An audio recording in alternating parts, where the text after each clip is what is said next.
Hi hello అండి, welcome to my channel. ఈ story మీకు నచ్చితే లైక్ చేసి సబ్స్క్రైబ్ చేసుకోండి. Please support my channel. ఇంకా స్టోరీలోకి వెళ్ళిపోదాం.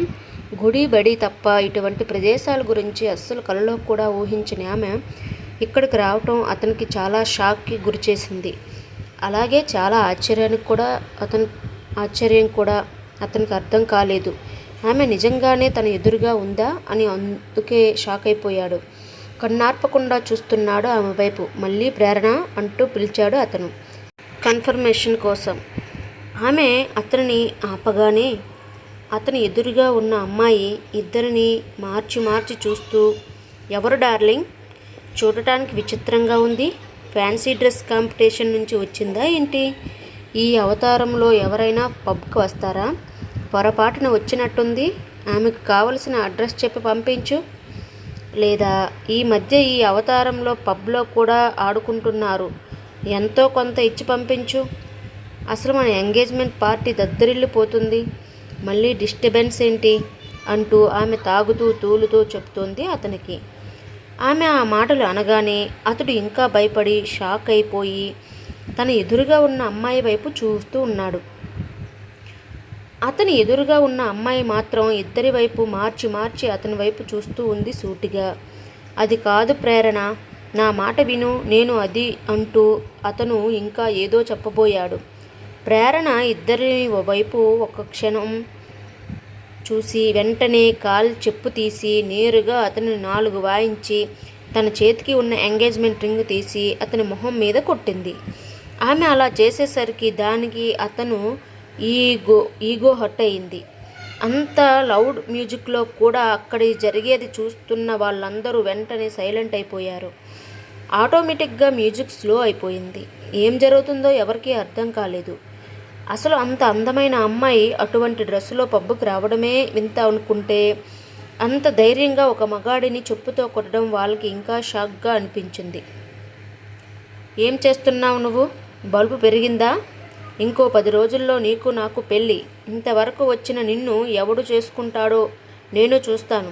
ఏదో పోనీలే కన్విన్స్ చేద్దామని నచ్చచెప్దామని చూస్తుంటే నన్ను కొడతావా అంటూ అతను ముందుకు రాబోయాడు. అంతే, అతను అలా రాగానే ప్రేరణ ఆమె కాలికి ఉన్న మరో చెప్పు తీసుకుంది.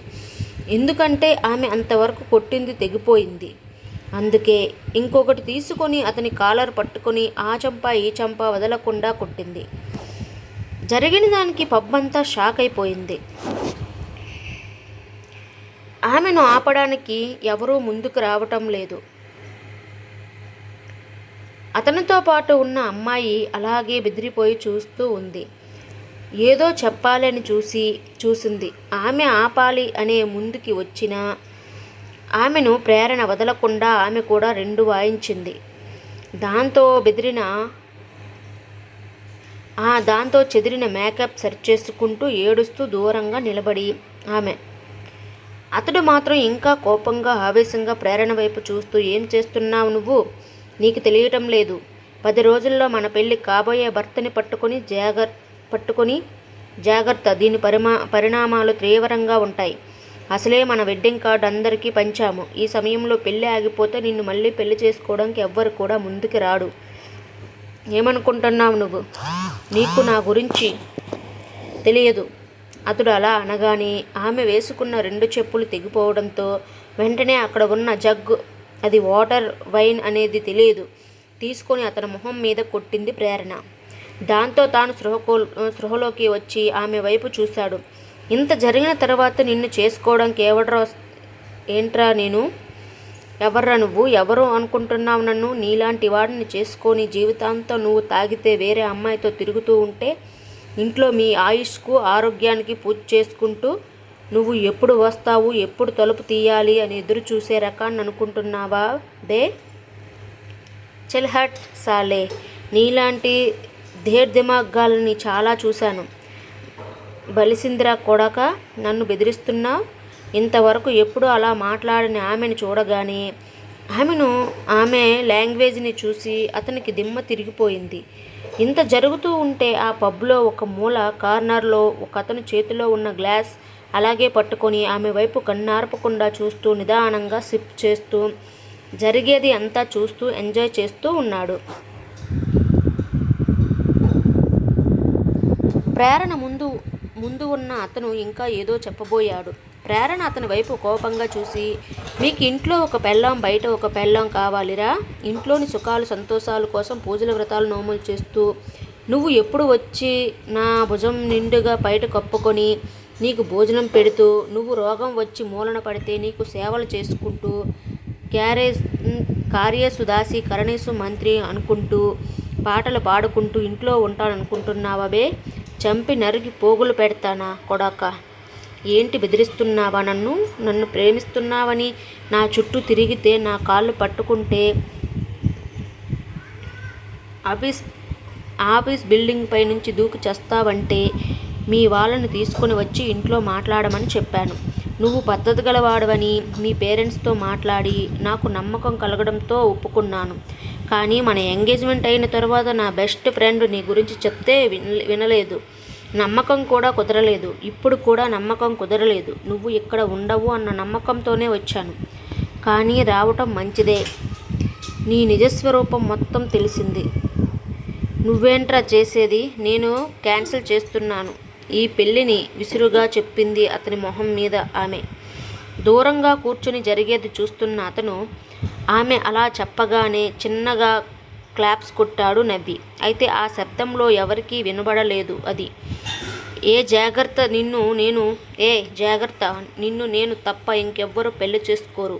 నీలాంటి దాన్ని ఎవరు చేసుకుంటారు? ఒకసారి నీ అవతారం చూడు. పోనీలే, హోమ్లీగా ఉంటుంది, వెనకాల ఆస్తి ఉండి నా పిల్లలకు తల్లిగా ఇంట్లో పడి ఉంటుంది అని నీ వెనకాల తిరిగాను. నీకు నేను తప్ప వేరే వాడు గతి లేదు.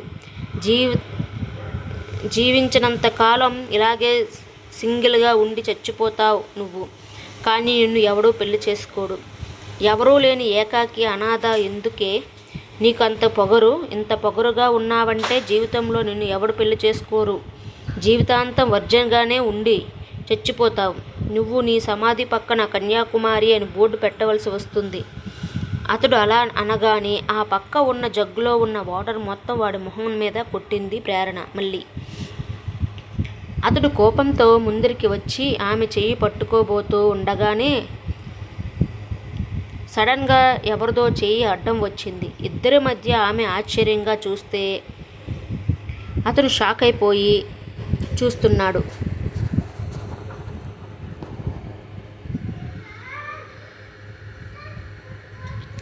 ప్రేరణకి ఆమె ఫియాన్సీకి మధ్య అతడు వచ్చి నిలబడ్డాడు.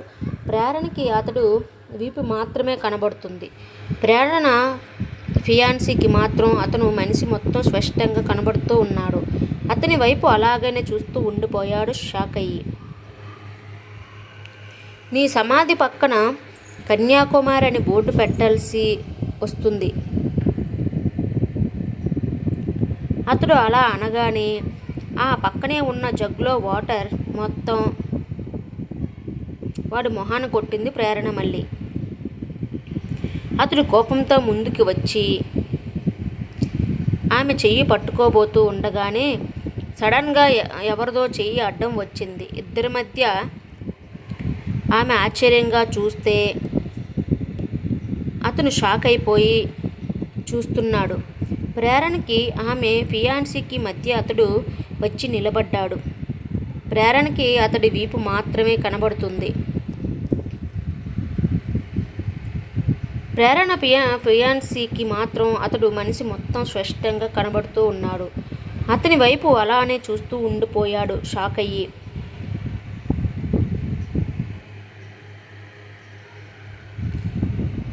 ఎవరు నువ్వు? అసలు చూడు, నువ్వు ఎవరో నాకు తెలియదు. కానీ అనవసరంగా నీ హీరోయిజం మాత్రం నా దగ్గర చూపించుకు, అర్థమవుతుందా? ఆమె నాకు కాబోయే భార్య. మాకు మధ్య చాలా ఉంటాయి. నువ్వు మధ్యలో వచ్చావు అంటే బాగుండదు. చెబుతున్నాను, నీకు నేను ఎవరో తెలియదు. వీరేష్ గాడు ఇక్కడ ఏంటి? అందమైన అమ్మాయి కనబడగానే హీరో అయిపోదామని అనుకుంటున్నావా? కనబడిన ప్రతివాడికి ఇది ఒక ఆట అయిపోయింది. అమ్మాయిని చూడగానే హీరోయిజం చలాయించడం వెటకారంగా అన్నాడు వీరేష్. ఆ మాట అనగానే వీరేష్ ఎదురుగా ఉన్న అతను మాత్రం జస్ట్ వీరు చేతిని గట్టిగా పట్టుకున్నాడు. అయితే ఆ బాధకి వీరు మెలికలు తిరిగిపోతూ ఉన్నాడు. రే వదలరా అని. హీరోయిజం చూపించాల్సిన అవసరం నాకు లేదురా డార్లింగ్. ఎందుకంటే నేను హీరోని కాబట్టి. నీలాంటి వాడికి అవసరం ఇటువంటివన్నీ. ఏమన్నా ఆ అమ్మాయిని భార్యనా రాస్కేల్? ఆల్రెడీ ఓ అమ్మాయిని పెళ్లిపీటల వరకు తీసుకుని వచ్చి ఇంకో అమ్మాయితో ఎంగేజ్మెంట్ చేసుకుని పబ్లో పార్టీ ఇస్తున్నావు. నీలాంటి క్యారెక్టర్లెస్ ఫెలోని ఏమనాలి అసలు? ఇదంతా మాట్లాడడానికి నువ్వు ఎవరు అన్నాడు వీరు బాధగా అతని చేతిలో నుండి. తన చేయి తీసుకోలేకపోతున్నాడు బాధతో. నేను ఎవరు అనేది తర్వాత. ఆ అమ్మాయి వద్దు అని చీకొట్టిన తర్వాత మర్యాదగా తనకి దూరంగా ఉండు. ఒక అమ్మాయి వద్దు అని అంటే అర్థం వద్దు అని. అవసరం కోసం అవకాశం కోసం పెళ్లి చేసుకున్నావంటే పోస్ట్ మార్టం చేసి బూడిద కూడా మిగలకుండా ఎలక్ట్రికల్ చైర్లో కూర్చోపెడతాను. శ్మశానంలో కట్టెలు కాల్చే ఖర్చు కూడా మిగిలిపోతాయి. అర్థమవుతుందా నీకు అన్నాడు అతను. చూడు, నువ్వు చాలా ఎక్కువగా మాట్లాడుతున్నారు నా గురించి. నీకు తెలియదు నా చుట్టూ ఎవరున్నారు, నీకు తెలియదు ఇక్కడ నా వాళ్ళు ఎంతమంది ఉన్నారు నీకు తెలుసా? అసలు ఎవర్రా నువ్వు? అంత మాట్లాడినా కానీ అతని చేతిలో నుంచి విడిపించుకోలేకపోతున్నాడు వీరు. ప్రేరణ మాత్రం తన ముందర ఉన్న వ్యక్తిని అలాగే చూస్తూ ఉంది. అతని వాయిస్లోని బేస్ ఎదుటి వాళ్ళని భయపెట్టేలా ఉంది. మాట్లాడే విధానాన్ని బట్టి అమ్మాయిలకు ఇష్టం ఉంటేనే లేకపోతే దగ్గరికి రాడు అని తెలుస్తుంది. పబ్లో ఉన్నాడు కాబట్టి ఖచ్చితంగా తాగుతాడా లేదా రిలాక్స్ అవ్వడానికి లేదా గర్ల్ ఫ్రెండ్ని తీసుకుని వచ్చి ఉంటాడనిపించింది. చుట్టూ చూసింది ఆమె. ఇంత జరిగినా అతని పక్కన ఎవరూ రాలేదు కాబట్టి గర్ల్ ఫ్రెండ్ లేదు లేదా రాలేదు అని అర్థం చేసుకుంది ఆమెకి అతని మొహం చూడాలి అని ప్రయత్నించింది. కానీ ఆమె వల్ల కాలేదు. కానీ అతని ఎదుట ఉన్న వీరు మాత్రం వెంటనే రే అని కేక వేయగానే ఒక 10 మంది చుట్టూ వచ్చేశారు.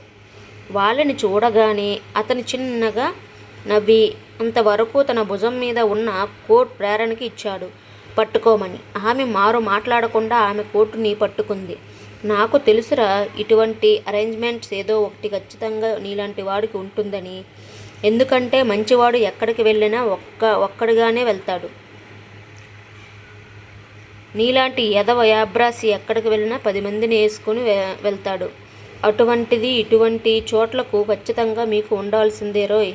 మీరు తాగి చేసే న్యూసెన్స్ని నీ పక్క ఉన్న వాళ్ళు భరిస్తూ మేనేజ్ చేయాలి కదా మిమ్మల్ని. సైడ్ నుంచి ప్రేరణ వైపు చూశాడు. ఆమె మొహం చూడలేదు. ఆమె వేసుకున్న డ్రెస్ మాత్రమే కనబడింది. చిన్న చిరునవ్వు అతని పెదవులపై వచ్చింది. జస్ట్ 5 నిమిషాలు బేబీ, ఓకేనా? వీళ్ళని ఫినిష్ చేస్తాను. అది నువ్వు హ్యాపీగా నీ కళ్ళతో చూసి సంతోషంగా ఇంటికి వెళ్ళిపో. ఇంకెప్పుడు ఈ యాబ్రాసి ఎదవ నీ లైఫ్లోకి రాడో అనేటటువంటి నమ్మకం నీకు కలిగిస్తాను. లేకపోతే నీకు కూడా నిద్ర పట్టదు. మళ్ళీ వాడు ఏం చేస్తాడు అనే అటువంటి ఒక టెన్షన్ అనేది ఉండదు కదా నీకు. ఆ టెన్షన్ అనేది లేకుండా చేస్తాను, ఓకేనా? జస్ట్ ఒక 5 మినిట్స్ టైం ఇవ్వు బేబీ అన్నాడు. ప్రేరణ తనకు తెలియకుండానే తల ఊపింది. ఏరా అమ్మాయి కనబడగానే అంత హీరోగా రెచ్చిపోతున్నారు. 10 మంది ఉన్నాము, ఎలా ఉన్నాము చూస్తూ ఉన్నావు. నువ్వు అసలు అంత గీరారా? నీకు రారా చూద్దాం. అలా మాట్లాడిన వాడి వైపు చూశాడు అతను. పక్కనే ఉన్న బాటిల్ ఎత్తి వాడి తలపై కొట్టాడు. అతను అక్కడే నిద్రపోయాడు. మరొక్క మాట అస్సలు మాట్లాడలేదు. అది చూడగానే మిగతా వాళ్ళు కొంచెం తడబడ్డారు. కానీ మళ్ళీ ధైర్యంగా వచ్చారు. అతను ఎదురుగా వచ్చిన ప్రతి ఒక్కరిని కేవలం ఒకే ఒక్క దెబ్బతో, అంతే, దున్నపోతుల్లా ఉన్నారు. తాగి ఉన్న బాటిల్తో అతడు కొట్టి ఒకే ఒక్క పంచ్కి అలా నిద్రపోతున్నారు కిందపడి. 5 నిమిషాలు ఉన్న వాడు 3 నిమిషాలకే ఫినిష్ చేశాడు. కానీ వాళ్ళని కొడుతూ అంతసేపు అతడి చెయ్యి వదలలేదు. ఒక చేతిని అతని చెయ్యి పట్టుకుని ఎదురుగా ఉన్న 10 మందిని పట్టుకుని పడుకోబెట్టేశాడు. అరే ఏం తింటున్నావురా నువ్వు? అసలు మనిషివైనా కొంచెం అన్నా? వాడుకు ఒక్కొక్కడు రోజుకి 5,000 రూపాయలు తింటాడు రా. దగ్గర ఒక దెబ్బకు అలా పడుకోబెట్టావురా వాళ్ళని ఆవేశంగా అన్నాడు వీరేష్. కొడుతున్న అతను మాట్లాడుతున్న వీరు వైపు చూసి చేతిని గట్టిగా తిప్పాడు. అతను బాధతో గట్టిగా అరిచాడు. భుజాల దగ్గర ఉన్న ఎముకలు విరిగినట్టు అనిపించాయి. రే ప్లీజ్ రా, వదలరా, ఇంకెప్పుడు తన జోలికి వెళ్ళను, తన వైపు కూడా అసలు చూడను, నా మాట నమ్ము అన్నా, ప్లీజ్ అన్నా, నీ కాళ్ళు ముక్తా బాంచన్, నన్ను వదులు అన్నా, నాకు తెలిసిన ఫ్యాక్చర్ అయిపోయి ఉంటుంది, 1 సంవత్సరం పడుతుంది ముత్తుకున్నాడు అతను. అయినా అతడి మాటలు ఏమాత్రం వినిపించుకోకుండా పక్కన ఉన్నటువంటి ఐరన్ చైర్ని ఒకటి తీసుకుని ఆ వీరేష్ కాళ్ళ మీద వరుస 2-3 దెబ్బలు వేశాడు. ఆ మోకాలు దగ్గర నుంచి కింద వరకు ఎముకలన్నీ విరిగినట్టు అనిపించింది. వీరేష్ నిలబడలేక కూలబడిపోయాడు. ఇప్పుడు ఓకే డార్లింగ్, నువ్వు సరిగ్గా లేచి నిలబడడానికి ఒక 2 ఏళ్ళు పడుతుంది, నడవటానికి 1 సంవత్సరం, మొత్తం నార్మల్ లైఫ్లోకి రావటానికి ఇంకో సంవత్సరం, మొత్తం 4 ఏళ్ళు సెట్ చేసా డార్లింగ్. ఇంకా హ్యాపీగా ఎంజాయ్ నీ లైఫ్ నువ్వు చూసుకోవడానికే సరిపోతుంది. ఇంకా వెన్నెల జోలికి ఎక్కడ వెళ్తావు నువ్వు? కానీ వెళ్ళావు అని తెలిసిందో ఈసారి ప్రాణం తీయడానికి ఏమాత్రం ఆలోచించు. ఆ తర్వాత మాట్లాడలేదు అతను. అతని వైపు వేలు మాత్రమే చూపించాడు. జాగ్రత్త రే, ఎవడ్రా నువ్వు? ఏమవుతుందిరా నీకు? ఆ అమ్మాయి బాధతో మెలికలు తిరిగిపోతూ అన్నాడు వీరేష్. ఎదురుగా ఉన్న ఒక ఆడపిల్ల కష్టపడుతూ ఉంటే రిలేషన్, బంధాలు, బంధుత్వాలు, స్నేహాలు, పుట్టుపూర్వత్వాలు, కులాలు, గోత్రాలు అన్నీ తెలుసుకోవాలి, సహాయం చేయాలని ఏంట్రా ఎబ్రాసి అంటూ కుర్చీతో మరొకటి వేశాడు కాలిపై గట్టిగా. అమ్మాయి నచ్చలేదన్నప్పుడు నువ్వు వదిలేసి ఉంటే నేను కూడా 1-2 పెగ్గులు వేసి ఇంటికి వెళ్ళిపోయేవాడిని. నీ వల్ల నాకు ఇప్పుడు లేట్ అయిపోయింది చూడు, కోపంగా అన్నాడు అతను. ఇంత బీభత్సం చేసి లేట్ అయ్యింది అని నువ్వు అడుగుతున్నావేంట్రా స్వామి? ప్లీజ్ కనీసం అంబులెన్స్కైనా ఫోన్ చెయ్యు అన్నా. ఎలాగోలాగా అక్కడి నుంచి వెళ్తాను. నా పక్కన నువ్వు కొట్టిపారేసిన దున్నపోతుల్లో కూడా తీసుకువెళ్ళాలి కదా అంటూ అతనితో మాట్లాడుతూనే వీరేష్ తాను ఎంగేజ్మెంట్ చేసుకున్న అమ్మాయి వైపు చూశాడు. కానీ అప్పటికే ఆమె పారిపోయింది. అతడి బాధ తట్టుకోలేక ఎదురుగా ఉన్న అతను మాత్రం వెంటనే ఓకే డార్లింగ్, నీ బాధ కూడా తీరిపోయింది, అంబులెన్స్ వచ్చేస్తుంది, హ్యాపీగా 3-4 ఏళ్ళు రెస్ట్ తీసుకుని మీ ఇంట్లో సరేనా? Happy holidays darling, I love you నవ్వుతూ అన్నాడు అతను. వెళ్ళడానికి వెనక్కి తిరిగి, ఇంతకు నీ పేరేమిటి స్వామి? ఇంత బీభత్సం సృష్టించి కామ్గా వెళ్ళిపోతున్నా? ఓకే, ఇది ఒకటి ఉంది కదా అంటూ అతని ఎదురుగా వచ్చి బాధతో మెలికలు తిరిగిపోతున్న అతని చేయి పట్టుకుని, nice to meet you Veeresh అంటూ, నేను ఆదిత్య, విక్రమాదిత్య, ఎప్పుడైనా కుదిరితే 3-4 ఏళ్ళ తర్వాత కలుద్దాం, అంతవరకు హ్యాపీ హాలిడేస్ బంగారం. అతను మాట్లాడుతున్న దానికి ప్రేరణ అలాగే షాక్ అయిపోయి చూస్తూ ఉంది. అతడు ఏమాత్రం వెనక్కి తిరగకుండానే ఆమె చేతిలో ఉన్న తన కోట్ని తీసుకుని దూరంగా కార్నర్లో ఉన్న ఓ సోఫా దగ్గరకు వెళ్ళి కూర్చొని ఇందాక వదిలేసిన జ్యూస్ తాగుతూ కూర్చున్నాడు. ఆమెకి దిమ్మ తిరిగిపోయింది. అసలు అతని వైపు తిరిగి చూసింది. చీకట్లో ఉండటం వల్ల కనబడటం లేదు. కానీ ప్రయత్నంగానే ఆమె పెదవులు విక్రమాదిత్య అనే పేరును ఎన్నిసార్లు పలికాయో.